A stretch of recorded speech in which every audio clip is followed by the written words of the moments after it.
Olá, é um prazer tê-los aqui novamente. Sejam todos bem-vindos à nossa Escola Bíblica Online. Chegamos então à lição de número 8, o ensino de Jesus sobre oração. É sobre isso que nós vamos tratar hoje. Lembre-se, aqui embaixo nós temos sempre uma aula atividade para verificação do seu aprendizado e também não deixe de voltar semana que vem para continuarmos o nosso aprendizado sobre o Sermão da Montanha. Tudo bem? Bom, na aula passada eu disse a vocês que Jesus apresenta três contrastes entre três maneiras de fazer três deveres religiosos. Ele apresenta primeiro a maneira errada, e para isso ele sempre utiliza a frase não seja como os hipócritas, e depois apresenta como deveria ser a maneira correta. Então Jesus fala sobre isso no versículo 2 e 4, da ação de dar esmolas. Versículos 5 e 6, Jesus fala sobre a oração, e no versículo 16 e 18, Jesus fala sobre o jejum. Então, o contraste está aí, e nesses três exemplos o que Jesus vai fazer é chamar atenção para os seus discípulos sobre os hipócritas, as pessoas que praticam a sua devoção para mostrar aos outros. Eu disse a vocês também na aula passada que hipócritas era utilizado originalmente para designar aqueles atores do teatro, né? Então, o sentido de Jesus, ao chamá-los assim, é indicar exatamente que eles estão contracenando com o público. Quem assiste o que eles estão fazendo, dar esmolas, orar ou jejuar, aplaude o que eles estão fazendo. Mas Deus não está nada satisfeito com isso. Por isso Jesus começa dizendo: tenham cuidado, não pratiquem suas boas ações em público para serem admirados por outros, que é o que o hipócrita faria no teatro, né? Pois não receberão a recompensa de seu Pai que está no céu. Então, o ponto de Jesus aqui não é que o discípulo não deve praticar publicamente atos de justiça e devoção, porque o próprio Jesus é encontrado orando em público, né? O que Jesus está endossando nesta sua fala é que a devoção não deve ser praticada para chamar a atenção das pessoas ou para trazer glória a mim, para o espetáculo, né? A devoção do espetáculo. Muito pelo contrário.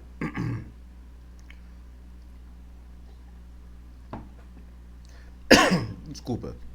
A intenção de Jesus é mostrar que a devoção deve ser praticada para Deus, para a glória do Senhor, para a comunhão do Senhor. Então, de forma muito contundente, Jesus vai dizer que as boas ações daqueles homens, dos hipócritas, né, e aqui ele está se referindo aos mestres da lei, aos fariseus, elas eram feitas para ganhar elogios dos outros. E essa é exatamente a diferença entre o certo e o errado. Aquele que faz de maneira errada, e veja, eu fiz questão de destacar isso na aula passada, o erro não está em jejuar, o erro não está em orar, e o erro não está em dar esmolas. O erro está em fazer isso para chamar a atenção dos outros, para o espetáculo. Então, esse é o erro. A maneira correta é fazer para Deus, para que Deus seja glorificado, para a minha devoção e a minha comunhão com Ele.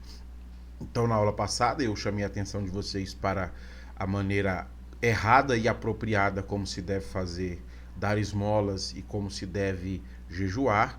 Hoje a nossa aula estará centrada na oração. Então, nós veremos hoje a maneira como Jesus lida com os erros de quem ora para o espetáculo, né? A devoção do espetáculo. E Jesus então começa mostrando o que eles fazem de errado no versículo 5. Quando vocês orarem, não sejam como os hipócritas, que gostam de orar em público nas sinagogas e nas esquinas, onde todos possam vê-los. Eu lhes digo a verdade, eles não receberão outra recompensa além dessa. Por que os hipócritas gostam que as pessoas vejam eles orando? Porque eles querem ser elogiados. Esse é o ponto que Jesus está chamando nossa atenção. Jesus está, de forma muito aberta, falando contra esse tipo de oração que é feita para chamar a atenção das pessoas, para receber elogio.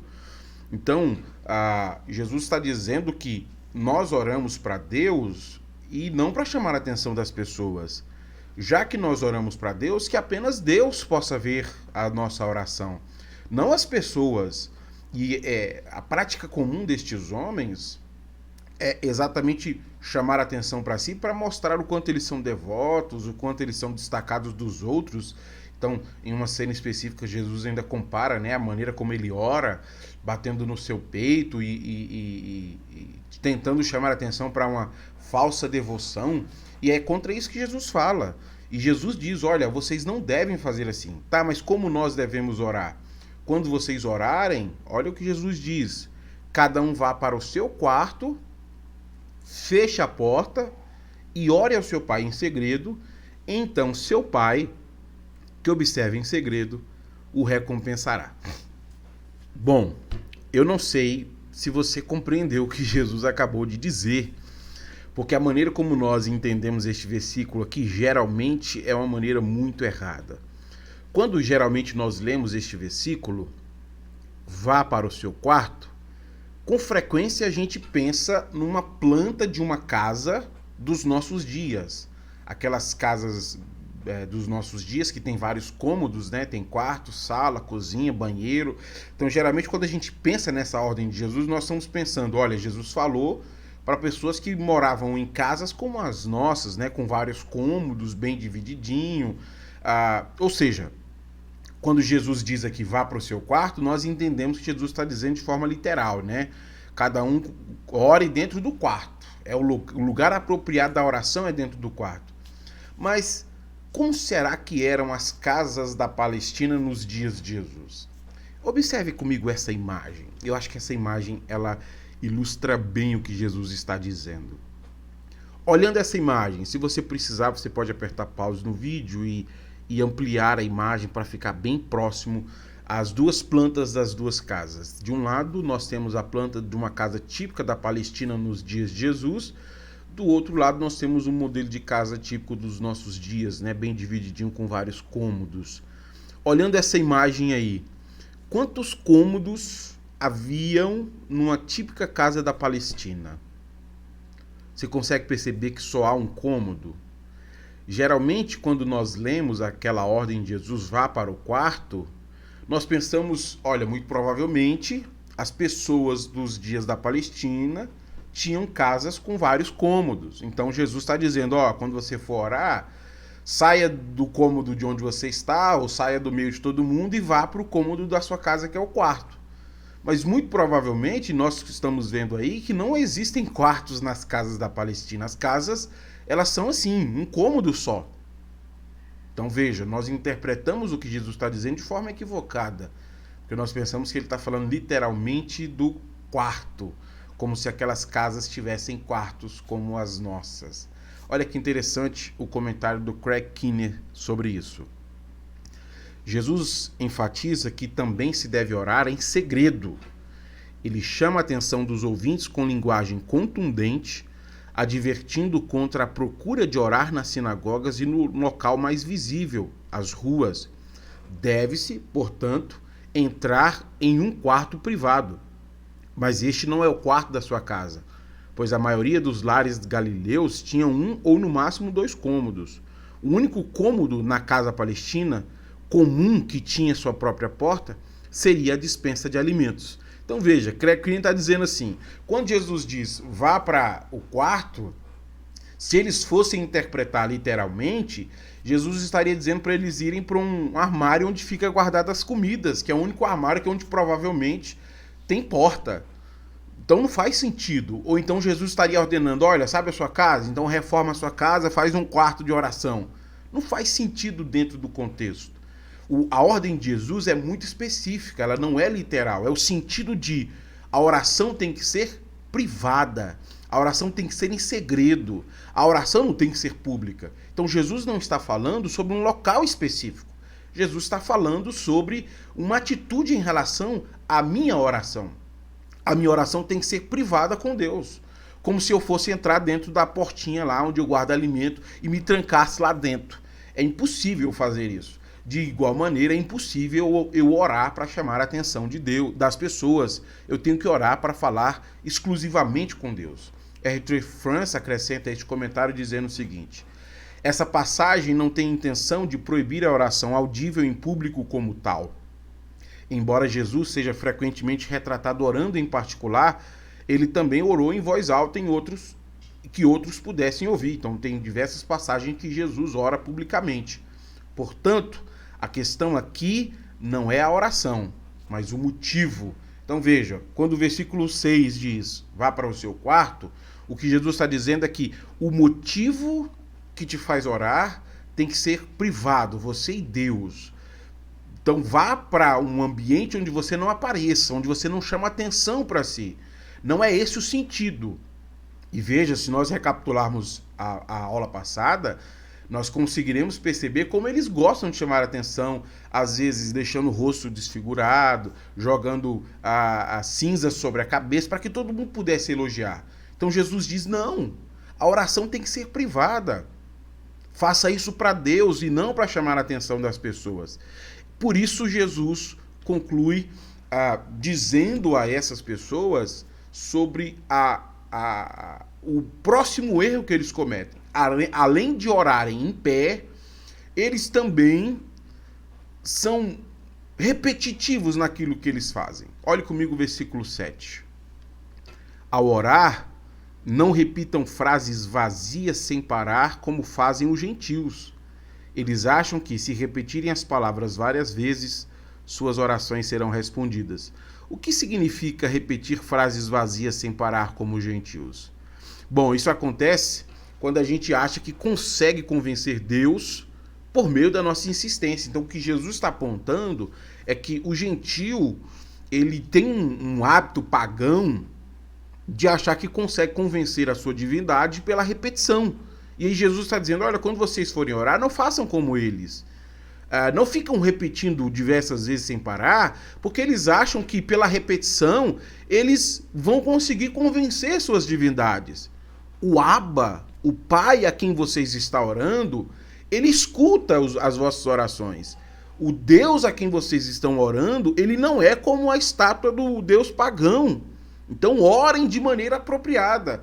Veja, depois de indicar os dois erros desses discípulos, que eles não devem reproduzir, que o primeiro erro é orar para chamar a atenção a si, e o segundo é tentar convencer Deus pela repetição, ficar repetindo exaustivamente, do tipo, olha, reze 10 Pai Nosso, porque no 10º Deus vai se convencer. Se não se convencer, reze 11, reze 12, até que ele seja convencido. Jesus está dizendo, não façam como os pagãos. Como nós devemos fazer então, Jesus? E Jesus diz, não sejam como eles, pois seu Pai sabe exatamente o que vocês precisam antes mesmo de pedirem. Diferente do pagão, o cristão não precisa se esforçar para tentar convencer Deus pela repetição, porque Deus, que é o nosso Pai, sabe exatamente do que a gente precisa. Isso é importante. Mas eu quero destacar um ponto aqui que talvez você já tenha visto essa indagação. Quando nós tiramos o versículo 8 do contexto em que Jesus está falando sobre não ficar repetindo as coisas para tentar convencer Deus, às vezes a pessoa lê o versículo 8 isoladamente e diz assim, uai, mas eu estou entendendo nesse versículo que Jesus está dizendo que Deus sabe de todas as coisas, então eu não preciso orar. Será que é isso que o texto está dizendo? Já que Deus sabe de tudo, eu não preciso orar, não é isso? É claro que não, né, gente? Nós temos que considerar o contexto em que o versículo está sendo dito. Dentro desse contexto, nós estamos descobrindo que Jesus está dizendo aos seus discípulos, sabem por que vocês não podem tratar Deus como um ídolo pagão enquanto oram? Porque é isso que os pagãos fazem. Eles querem convencer as suas divindades pela repetição. A reza aqui é essa repetição, né? A gente fica repetindo frases curtas para que a divindade nos escute. O que Jesus está dizendo é, sabe por que vocês não devem ficar repetindo a frase curta para tentar convencer Deus? Porque ele sabe exatamente de tudo que vocês precisam. Então, apresente a sua petição a Deus e confie que ele está cuidando da sua vida. Em outras palavras, não tente convencer a Deus pela insistência e pela repetição. Quem faz isso são os pagãos. Os pagãos é que acham que conseguem convencer Deus pela insistência e pela repetição. Mas vocês não. Não sejam como eles, pois seu Pai sabe exatamente do que vocês precisam antes mesmo de pedirem. Peça a Deus e confie. Confie que o Senhor está ouvindo a sua oração. Aquela expressão chave dos Salmos, né? O Senhor não nos deixará envergonhados. Essa convicção que nós temos, que sempre que orarmos, o Senhor ouvirá a nossa oração. Bom, tendo explicado então o erro e o acerto em que Jesus indica sobre oração, eu queria fazer 3 aplicações para encerrar a aula de hoje. Primeira aplicação é essa: não use a prática da oração para impressionar as pessoas. Olha, Jesus chama as pessoas que agem assim de hipócritas. É a devoção do espetáculo. É a pessoa que faz para impressionar os outros. Aquilo que Jesus denunciou naqueles dias, hoje, se tornou uma coisa muito comum. Não é difícil encontrar pessoas que gostam de chamar atenção para isso. Você já recebeu alguma mensagem no seu celular, de madrugada, alguém dizendo, eu estou orando por você? Mas se você está orando por mim, o que você está me avisando? Você não precisava me avisar. Você não precisava chamar minha atenção. Você não está falando, né, com Deus? Não é Ele que está te ouvindo? Então aquilo que Jesus chamou a atenção naqueles dias, hoje, nós consideramos como uma prática comum. É até interessante falar, nossa, eu estou morrendo de sono, porque eu passei a noite inteira orando. Aí a gente, nossa, que bonito. Sabe o que nós deveríamos dizer? Irmão, não faça isso. A sua prática de oração, ela é a Deus e você não deve estar expressando às pessoas sobre isso. Você não pode ser vaidoso a esse ponto de querer chamar a atenção para si daquilo que você está fazendo particularmente para Deus. Então nós devemos rejeitar cabalmente qualquer tipo de prática que tenta chamar a atenção para uma vida de devoção, porque essa devoção do espetáculo, ela só recebe como resultado um elogio. Se você ficou a madrugada inteira e alguém te elogiou, você já recebeu a recompensa. A recompensa está ali, o elogio. Então nós não devemos usar a prática da oração para impressionar absolutamente ninguém. Pare absolutamente com isso. Se você tinha esse hábito, ou se você vê esse hábito, não faça. A oração não tem esse propósito. Nós não podemos orar para chamar a atenção de ninguém. Nós oramos para falar com Deus e é com Ele que nos dirigimos e apenas Ele precisa saber que nós oramos. Aí você deve imaginar, mas se eu não falar para ninguém, as pessoas vão achar que eu não oro. E qual que é o problema? Você ora para Deus, não é para elas. A pessoa o Deus a quem você está se dirigindo não são as pessoas, é o Abba que te escuta.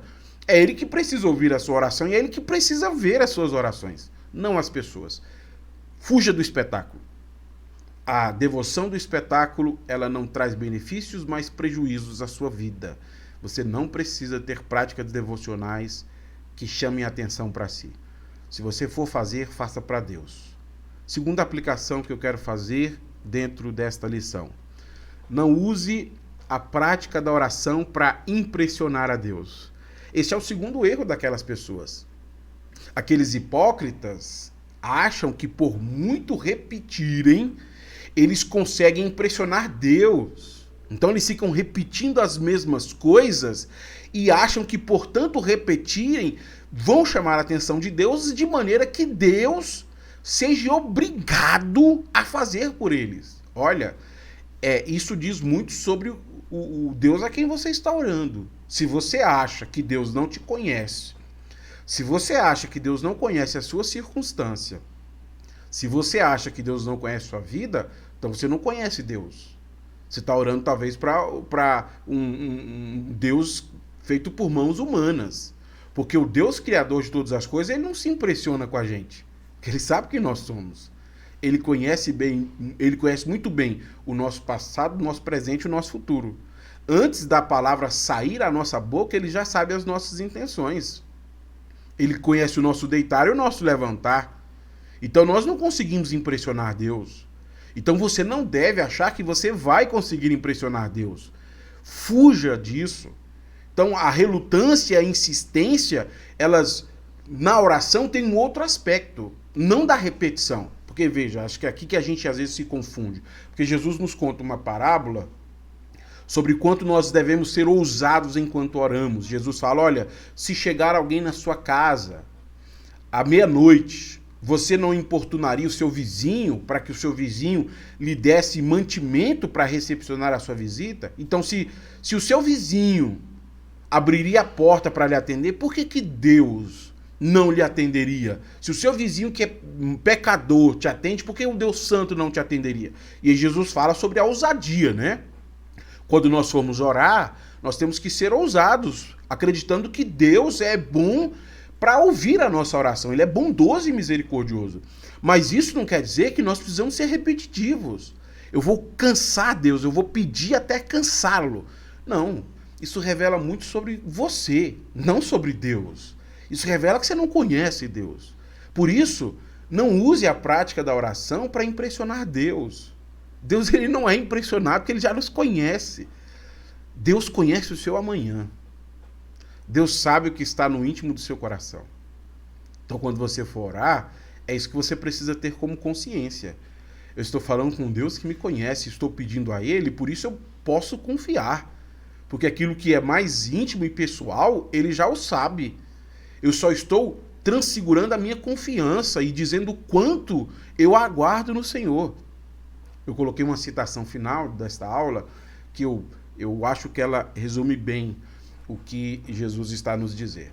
Mas, avançando aqui, já que eu não devo ser como pagão, já que eu devo ser alguém que confia no Senhor, eu faço uma leitura que eu acho que destaca um outro ponto do que Jesus tem a nos dizer. Ao orar, não repitam frases vazias sem parar, como fazem os gentios. Eles acham que, se repetirem as palavras várias vezes, suas orações serão respondidas. Não sejam como eles. Seu Pai sabe exatamente do que vocês precisam antes mesmo de pedirem. Por que eu acho que essa fala precisa ser repetida? Porque o outro extremo das palavras de Jesus é deixar de orar. Não, já que Deus sabe de tudo que eu preciso, eu não vou orar. Olha, não faça isso. O intuito de Jesus não é falar contra a oração, mas contra a reza. O que Jesus tenta dizer aos seus discípulos é, quando vocês forem orar, então veja, o discípulo está orando, mas o discípulo não está rezando, ele não está repetindo as coisas para tentar convencer Deus, ele está orando para falar com Deus. Eu não vou conseguir convencer Deus pelas minhas repetições, então eu vou orar confiando no seu cuidado, e esse é um ponto chave, tá? Porque nesse momento nós precisamos buscar este equilíbrio. Quando eu for orar, eu não devo rezar, mas eu devo confiar que Deus está ouvindo a minha oração. Terceira e última aplicação. Demonstre em sua oração o quanto você é impressionado por Deus. Eu quero explicar isso porque esse ponto ele aparece exatamente em quem confia no Senhor enquanto ora. E para exemplificar isso, eu quero mostrar para vocês essa história, que eu acho que é uma história que serve para ilustrar o quanto nós confiamos em Deus. E se confiamos em Deus, nós somos impressionados por Ele, por isso a gente apresenta a oração e confia no Senhor, porque nós somos impressionados com o seu cuidado, com o seu amor. Suponha o seguinte, eu tenho aí nessa imagem duas pessoas diferentes. A primeira delas, eu tenho um agricultor, e o agricultor está pedindo a Deus que chova no domingo de manhã para que a chuva possa servir a sua plantação que precisa para crescer. A segunda pessoa é um pastor local. Esse pastor local está orando, pedindo ao Senhor que não chova. Então, quem que o Senhor vai ouvir? O agricultor ou o pastor local? Veja, o agricultor ora dizendo, tomara que chova no domingo de manhã, para molhar a plantação. Essa é a oração do agricultor legítimo, né? Ele trabalhou, ele precisa da chuva e de tudo isso para que a sua plantação dê certo.